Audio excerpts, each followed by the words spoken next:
দেখো বন্ধুরা, আজকে ছাদ বাগানে চলে এসেছি। আজকে একটু কাজ করব। এই যে টবটা দেখছো, এই টবটায় দেখো এত জঙ্গল, ঘাস ঠাস হয়ে গেছিলো। তো আমি এইগুলোকে সব তুলে ফেলে দিয়ে এই টবটাকে পুরো ফাঁকা করে দিচ্ছি। তার কারণ আছে, এই দেখো এতগুলো এতগুলো জঙ্গল, এগুলো ফেলে দেবো। আচ্ছা, এবারে আমি কি করব, এখানে আমি পুঁই গাছ বসাবো। পুরো ফাঁকা করে নিলাম। আর দেখেছি টবটা কত, এই দেখো টবটা কত বড়। এই টবটাতে পুঁই গাছ বসাবো, কিন্তু পুঁই গাছে বসাবো যে টবে, সেটাও একটা প্রসেসে বসাবো। সেইটা একটু তোমরা দেখো। কেননা পুঁই গাছ হচ্ছে ক্লাইম্বার, মানে রোহিণী জাতীয় উদ্ভিদ, বেয়ে বেয়ে ওঠে।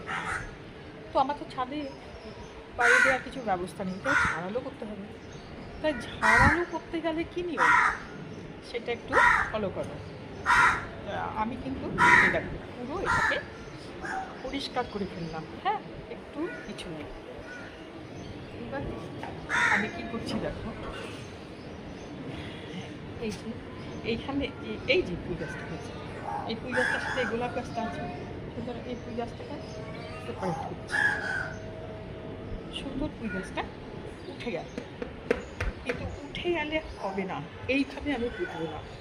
হ্যাঁ, তাহলে এটাকে কী করবো দেখো,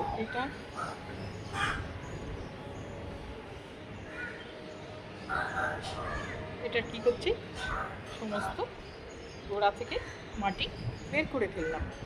তারপরে এই দেখো, এই যে এইটা জলের মধ্যে ভিজিয়ে দিই।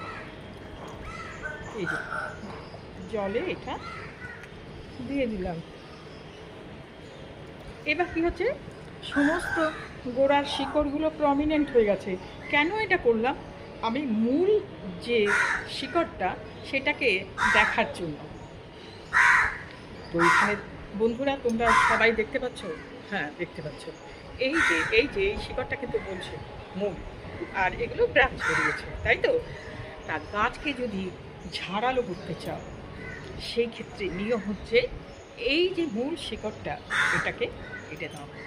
দেখো, এটাকে আমি সেপারেট করে ফেলে দিলাম। হ্যাঁ, আলাদা করে দিলাম। তাহলে এখন কি দাঁড়ালো, জাস্ট এই বাইরের এগুলো থাকলো। বোঝা গেল? আচ্ছা, এইবারে কি করব, এটাকে আজকে বেশ মেঘলা মেঘলা করেছে কিন্তু আকাশটা, যাক একটু বৃষ্টি দিয়ে তো ভালোই হয়। যা গরম পড়েছিল, মাঝে মাঝে হাওয়া দিচ্ছে, ভালোও লাগছে। আচ্ছা, দেখতে পাচ্ছ তোমরা নাকি আরেকটুখানি কাট করে দেবো,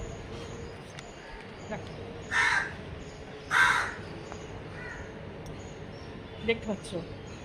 আচ্ছা, এই দেখো, এবার এটাকে আমি বসিয়ে দিলাম। বসিয়ে দিয়ে চারপাশে মাটি দিয়ে এটাকে দিয়ে দিলাম। দেখতেই পাচ্ছ বন্ধুরা, আমার খুব হবি গাছের, যে কোনো গাছেরই আমার খুব ভালো লাগে। এই দেখো, এই শাকগুলো রয়েছে, এগুলো কিন্তু ভালো শাক, জানো। এইগুলো দেখি এই টবের মাটিতে কি করে যেন হয়ে বসে আছে। এই দেখো, এই শাকগুলো কিন্তু খুব ভালো শাক, গরমের সময় হয়। কি পুরনগর শাক বলে এটা। যাই হোক, এটা জঙ্গলের সাথে বেশি আছে। এই যে এগুলো সব ফেলায়, এগুলো ফেলে দেবো। আর আমি এটাকে এখন রোদ পায় এরকম জায়গায় আমি এটাকে রাখবো। এটা রোদ, হাওয়া, বাতাস পেলেই তবে এই গাছটা ভালো মতো বেড়ে উঠবে। তো এইখানটা আমি এই প্লেসটা, এই জায়গাটাই আমি প্লেস করছি, কারণ এখানটা খুব রোদ আসে। হ্যাঁ, এই যে দেখো, দেখিয়ে দিচ্ছি। এই যে এই জায়গাটা বসাচ্ছি, তারাও দেখো তোমাদের, এই যে এই জায়গাটা প্লেস করছি আমি। এই জায়গাটা বসিয়ে দিলাম, দাঁড়া দেখাচ্ছি। এই যে এই জায়গাটা বসিয়ে দিলাম। গাছটাকে দেখো, দেখলে তো। তো এইভাবে পুয়ের চারা আমি লাগিয়ে দিলাম। তো দেখা যাক, আমার খুব ভালো লাগে যে কোনো জিনিসে এক্সপেরিমেন্ট করতে। তোমাদের কেমন লাগলো অবশ্যই জানাবে। আজ এখানে শেষ করছি।